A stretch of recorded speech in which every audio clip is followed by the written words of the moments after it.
In the year 1900, Galveston was the wealthiest city in Texas, proudly known as the New York of the South.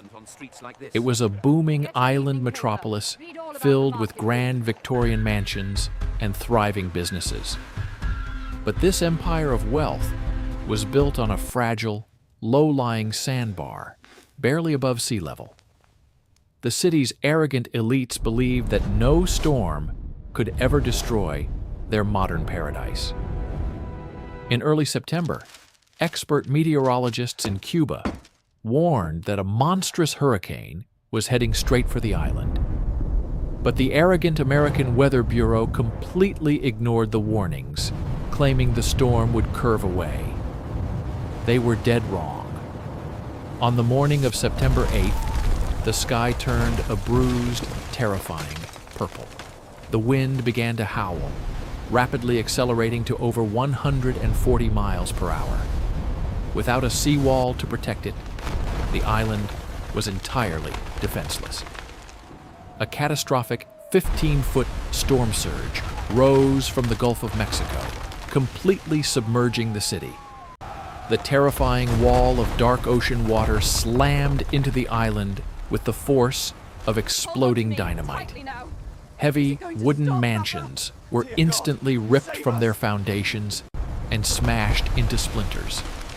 The churning water created a massive, deadly battering ram out of floating houses, trees, and debris.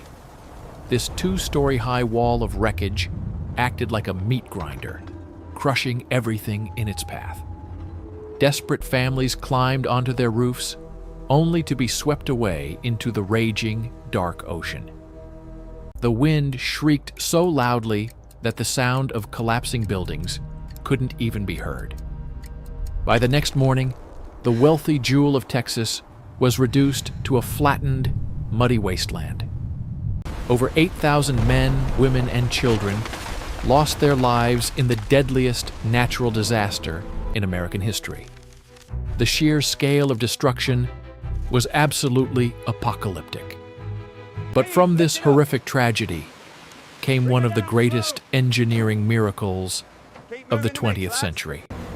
Instead of abandoning the island, the survivors decided to fight back against the ocean. They built a massive, solid concrete seawall spanning 10 miles to break future waves. Then, they did the impossible. They physically razed the entire city.